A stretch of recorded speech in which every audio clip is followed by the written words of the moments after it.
Our president has survived the attempted impeachment.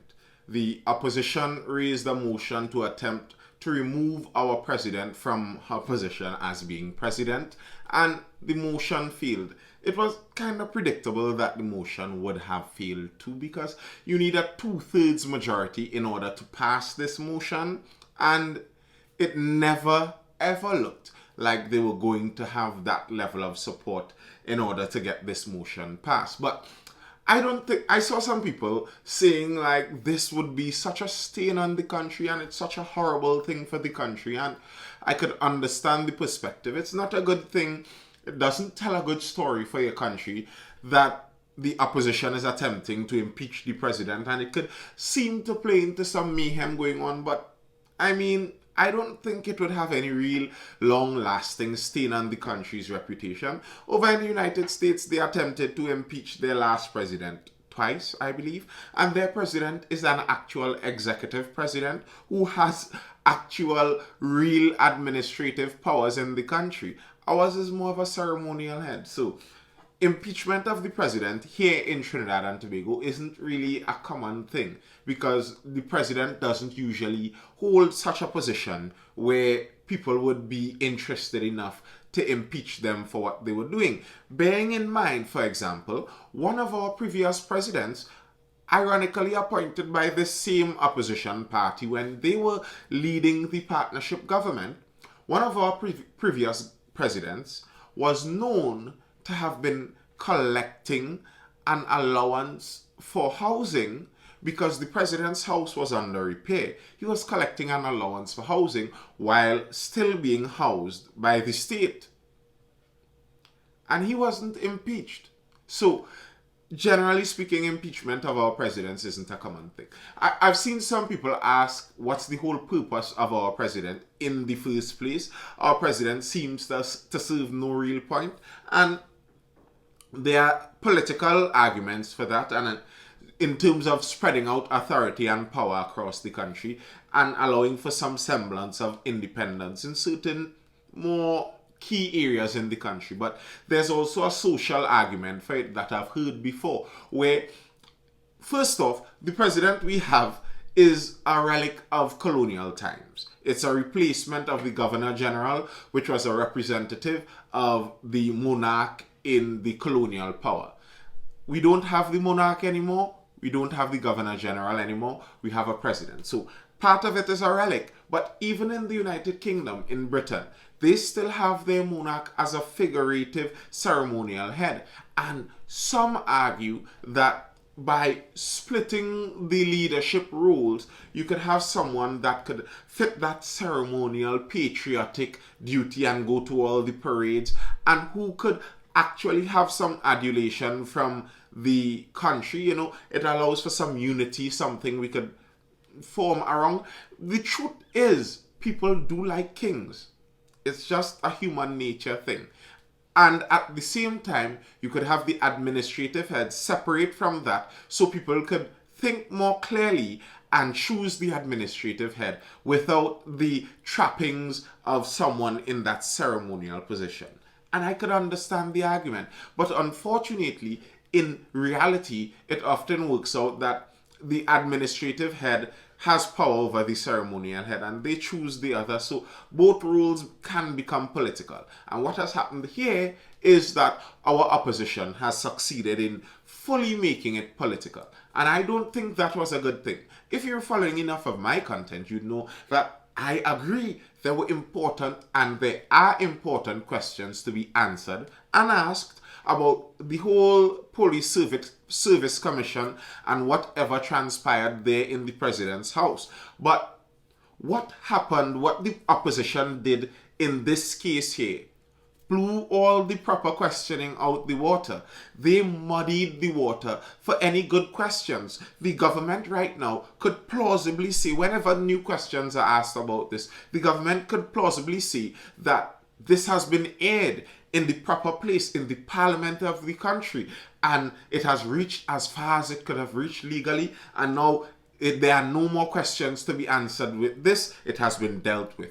The government may very well be able to say this, and I don't doubt that they will eventually. If you haven't clicked that like button yet or tapped that like button yet, please do get around to doing that. Right about now is a good time. And drop a comment if you have something to say on what we're speaking about today. And don't forget to subscribe if you are not yet subscribed. So let's see the news articles that were written around what happened from the Express on October 21st. Extraordinary scenes as Parliament descends into chaos. The Parliament of Trinidad and Tobago was the scene of chaos on Thursday as opposition members took umbrage with House Speaker Bridget Anisette George over the process regarding the tabling of an impeachment motion for the removal of President Paula May Weeks from office. The motion, which was brought by the opposition leader Kamla Persad-Bissessar, created contention before reading it was read at the extraordinary sitting of the House of Representatives, as Anisette George issued guidelines to all members of the House and Senate on Tuesday, indicating that there will be no debate on Thursday, and that members are expected to vote on the motion seeking the establishment of a tribunal to investigate the removal of President Weeks. Okay, so we'd go through the section in the Constitution, which quite a few people have gone through before, but if you're watching this, maybe you'd like to go through it again. So we'd go through that eventually there, and the Speaker went through that already also, and it seems to me that the Constitution does give that leeway for the Speaker to make that decision. In fact, it seems like the Constitution recommends exactly what the Speaker did. In response to the guidelines established by the Speaker, Persad-Bissessar wrote to her indicating that the absence of a debate was an abuse of power, a war on democracy, and a coup d'etat against the Constitution. Now, that is some hyperbole, if ever there was any. I mean, abuse of power, war on democracy, and a coup d'etat against the Constitution. Some people really seem like they don't have a proper solid understanding of what exactly democracy is.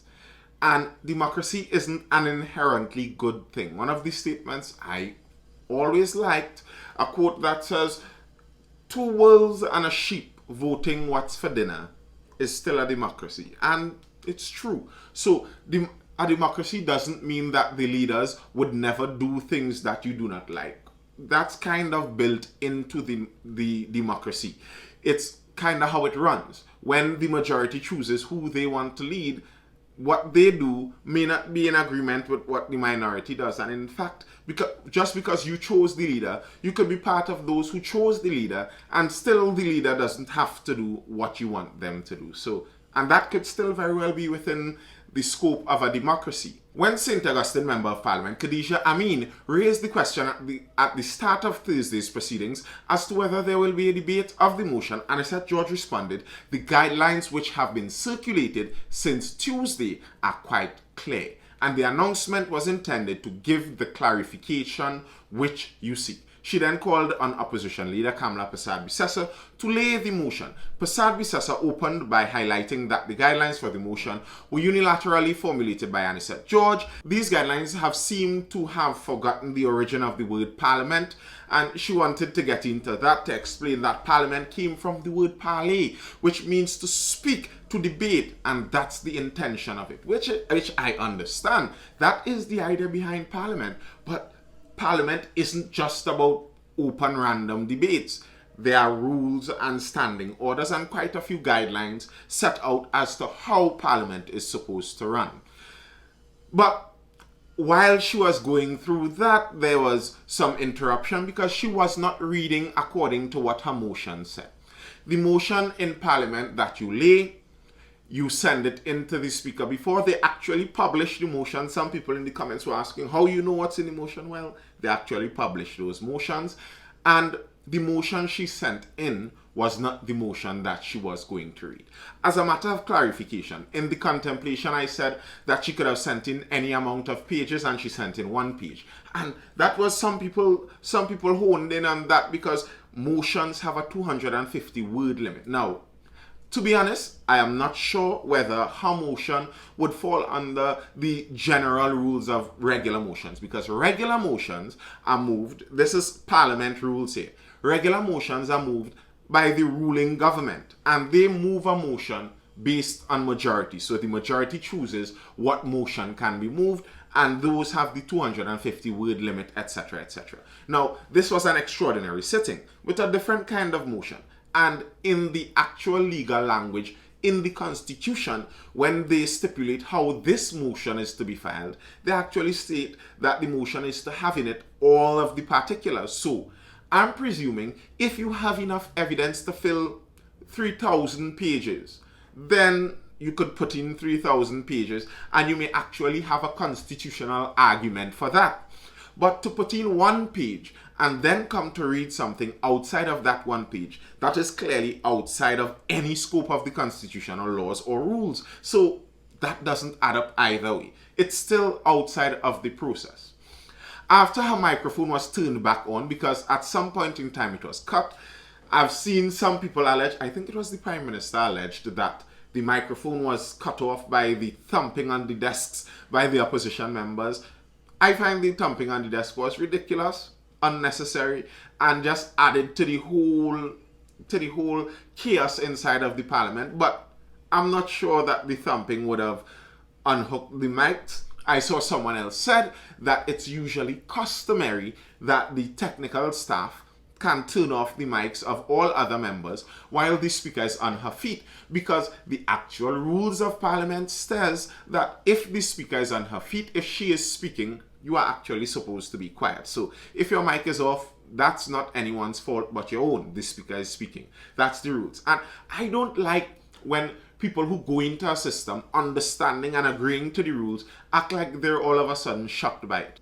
Prasad Bisasa then proceeded to read the motion before stating that Week should be removed from office since she, and I guess this is really the substantive part of the motion, what the president did wrong, what they wanted to carry to the tribunal for it to investigate. This is that bit.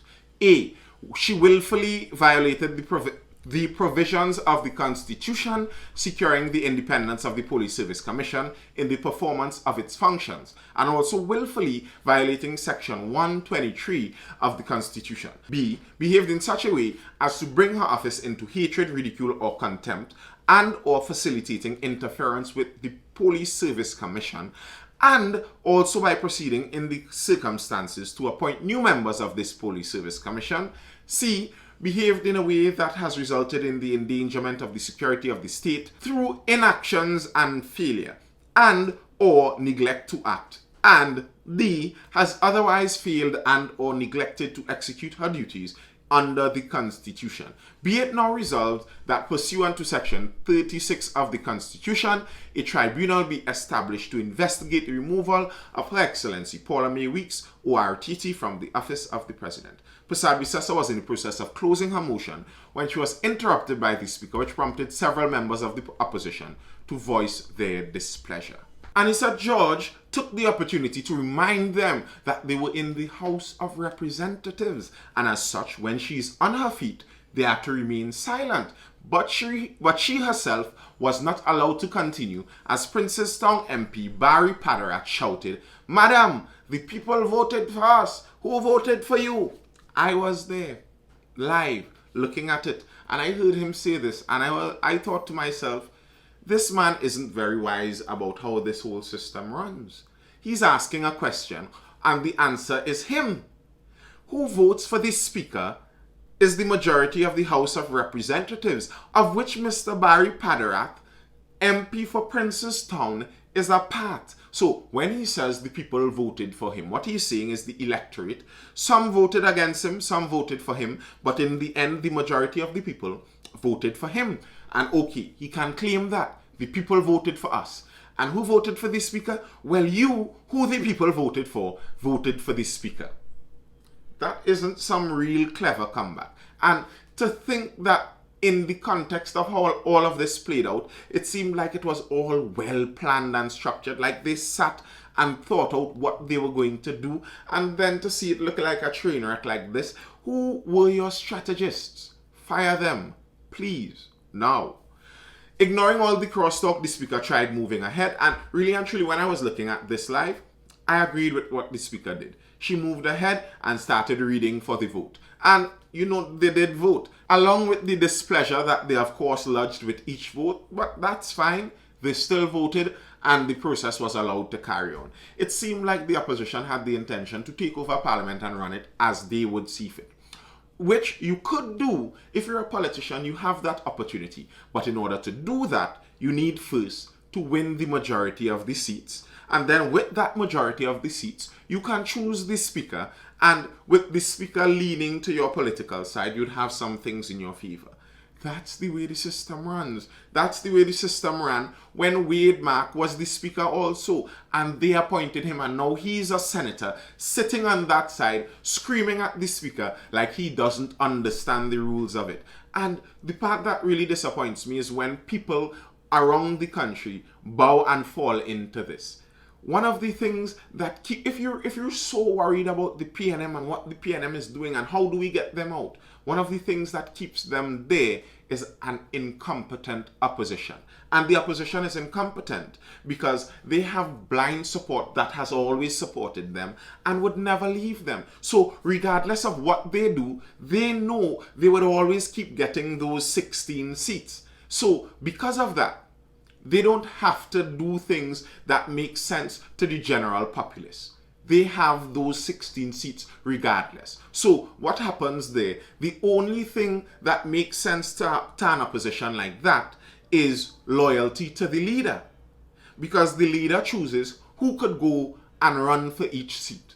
And you know, once you go to run for that seat, it's mine. So what I really need, I don't need the people. I don't need international media to think I make sense. All I need is for my leader to like me. And once my leader likes me, then I'm fine. And what that does is it cripples the party. The party no longer grows in strength. It no longer understands how to appeal to the wider public. It just turns in on itself, and the people who were once fooling their supporters are now fooling themselves with the things they said before. And that isn't lining up, at least for me. When I look out at the country, that seems to be how I'm seeing things. And that seems like they're trying to line up for another 30-year PNM rule. And these are the same people that constantly say they are afraid of this. Well, if you are afraid of it, you are leaning directly into it by showing blind support to a group that evidently isn't thinking things thoroughly out. Now, there's a point in the article from the Express that made me frown, because I didn't agree with how they framed it. At that point, St. Augustine MP Khadija Amin interjected, starting a heated debate with the Speaker. Amin, Madam Speaker, the Leader of the Opposition has not completed the reading of her motion. Now, let's see what the Express phrases as a heated debate. Anisette George, therefore, in order to move to the next stage, clearly she's not even speaking to the MP. Then the MP rises again. Madam Speaker, in order to move to the next stage, the Leader of the Opposition must complete her motion. The Speaker, Member for St. Augustine, I will not continue to tolerate this. We are moving on to the next stage. Then Amin jumps up. Madam Speaker, I don't want to... And she says quite a mouthful. And all the Speaker says in relation, Honourable members, in accordance with guidelines which have been established, we shall proceed. That is not a heated back and forth. That is not a heated debate. That is one person being heated and one person standing their ground. Here I am looking like I'm the defender of the Speaker who I don't even know the politics of. I haven't even gotten a chance to search her name on the Integrity Commission list. And I really would like to search all of these names before I could say something in their defense. But I haven't had the chance to do that yet. And here I am defending her against this framing because this evidently wasn't a heated exchange. And when looking at it live, it seemed stressful for the Speaker. But she didn't seem like they got really under her skin. At no point in time she seemed emotionally invested in all of it. You could go see the footage of the Parliament meeting yourself and deem of it what you may. And now to go to another article from the Express also. The article is titled Disorder Electoral College Sitting Descends into Bacchanal. And this one has the information on what they said about some of the independent centers. And this again leans into the obvious incompetence of our opposition, where they don't seem to be thinking these things through. These are independent senators. These aren't meant to be government senators. They are independent senators. They are supposed to have the image of independence on their side. If you go attacking them, again, you are chasing away people who you need to actually win, and the only people that would be liking these things are the people who you have already won and who evidently are not enough for you to win an election. So why are you strengthening the position of all the people who already believe you and already voted for you and chasing away anyone who may have had an idea to vote for you? That doesn't make good electoral sense. It was a session for the ages and would have enduring place in the parliamentary annals as viewers and listeners were shocked at what they were witnessing. Independent senators were verbally criticized for voting against the impeachment motion, with chants of shame and PNM and all your singing for all your supper from the opposition after each independent registered a negative vote. When Independent Senator Varma Dayal-Singh, whose cousin is Health Minister Terence Dayal-Singh, voted against the motion, they said PNM, but it was the independent senator, Sharice Persad, who bore the brunt of the adverse scrutiny, as she had to endure the repeated calls for the Speaker, as chairman of the Electoral College, to put her out of the proceedings on an account of alleged conflict of interest, even before the Speaker had declined the urging to advise any member to refrain from participating in this process, because it would be a travesty of the very democratic principles of which Parliament is the symbol. Now, the senator is the sister of the former chairman of the Police Service Commission. The Service Commission is part of the entire imbroglio, is part of the whole bacchanal. But the actual motion is being moved against the president, not against the former chairman of the Police Service Commission. So where exactly is the conflict of interest there? She has no vested interest in saving the president, or shouldn't have any vested interest in saving the president, because the accusation isn't even against her sister to say, okay, well, she'd have vested interest in defending her sister. And then what does that even matter? Who is to say she and her sister are even that close of friends? That seems very relevant to me, and quite a bit of a stretch and quite a bit of an insult to bring someone's name into that kind of thing and suggest that they are being unfair in their own voting as independent senators, where they are put there to vote their conscience. The whole thing really was not a good look for our politicians. And let me go to read the actual substance of the Constitution that we are talking about here. Many people have read it before, but let's see if we could go through it and see if it makes some sense to us. The president, it's on the removal of the president, the section 36(1) of our Constitution. The president shall be removed from office where a motion, this is in order, a motion that his removal or her removal from office should be investigated by a tribunal is proposed in the House of Representatives. So, first step is you propose a motion.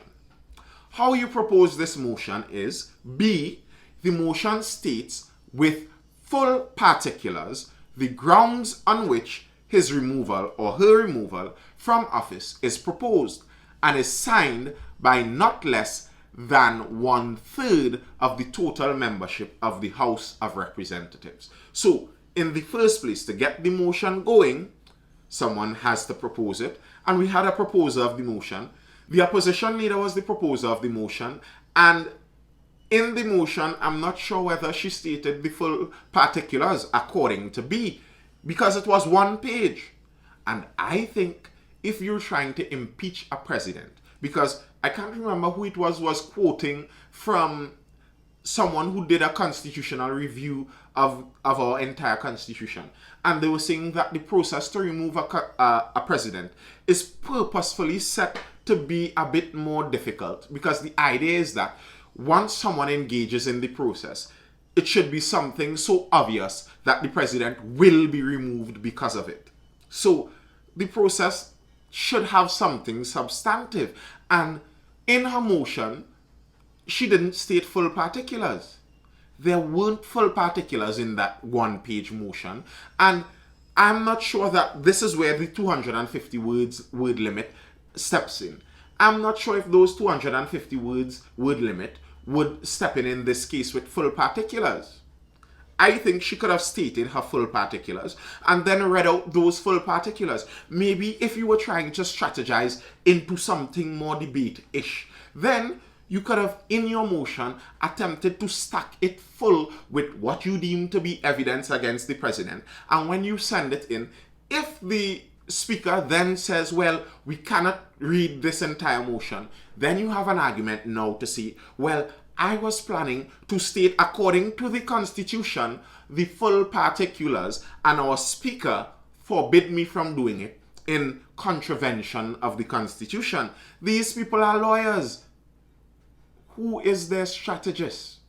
Anyway, so on to section B. The next thing you're supposed to do is the motion is adopted by the vote of no less than 2/3 of the total membership of the Senate and the House of Representatives assembled together. This section C was what was supposed to transpire Thursday gone. The Senate and the House of Representatives were supposed to assemble together, and the motion that was proposed by the opposition leader, and they got the signatures of 1/3 of the Electoral College. They were supposed to vote on it. There's no part in section C here that mentions debate. And I don't think that's coincidental. I don't think the framers of the Constitution, those who wrote those lines, forgot that a debate could happen there. I think they purposefully wrote what they meant to write. That in this case, you vote on it, and if you get that 2/3 majority, then the motion, which is already supposed to state all of the full particulars, what are you debating? You have the full particulars stated in the motion, and we don't know yet the veracity of these full particulars. We need to investigate it. So then, from C, we vote if these full particulars in the motion that is filed makes enough sense to move on to a tribunal, which would then go on to D, a tribunal consisting of the Chief Justice and 4 other judges appointed by him, being as far as practicable the most senior judges, investigate the complaint and report on the facts to the House of Representatives. That makes sense. Before we could discuss it, we have to know what the facts are. So we file the motion with all the full particulars about why we should fire her. And then we vote on it. If these full particulars make sense, we vote to send it to a tribunal. And then the tribunal investigates these particulars. And they send the results back to the House of Representatives. And then we have E, section E, where the Senate and the House of Representatives assemble together on the summons of the Speaker, consider the report, and by resolution supported by the votes of not less than 2/3 of the total membership of the Senate and the House of Representatives, assemble together, declare that he or she shall be removed from office. Now, read that bit. If you're following, read that bit. Assemble together on the summons of the Speaker, consider the report. That was not in section C. There was no consideration for the motion. There's consideration for the report. Consideration is where debate comes in. We sit and we consider what this result of this investigation is. And if the result of the investigation by these senior judges say that the president did something worthy of kicking her out, then we debate it and we come to a conclusion. 2 out of 3, 2/3 vote for it, and she's removed. That's the process. I don't really understand the difficulty there. And people who are supporting this, while knowing that it is working against the country, even if you want answers from the president, it's working against that. People who are supporting that are really and truly the best gifts for the government, because an incompetent opposition is what can allow for the most corrupt of governments. There's no real pushback. And blind support to an incompetent opposition only makes them more incompetent. I focus most of what I say against the government or towards the government because they are the ones in charge with the ability to make rules that affect us day to day. But the opposition does play an important part. They are part of our governance structure. And if they are incompetent, it hurts the country. Tell me what you think. If you haven't clicked like yet, I'll be surprised, but you should probably do that now. And drop a comment. Tell me what you think about this whole thing. Do you think the opposition had any real point in this? Did you see a point that they had? Because I didn't. If you saw one, drop one in the comment. And you know, I do read the comments. I'll take it into consideration. That's all I have for now. I hope you are educated, informed, or entertained. And stay tuned. I'll see you in the next video. Feel the music, rising with the time.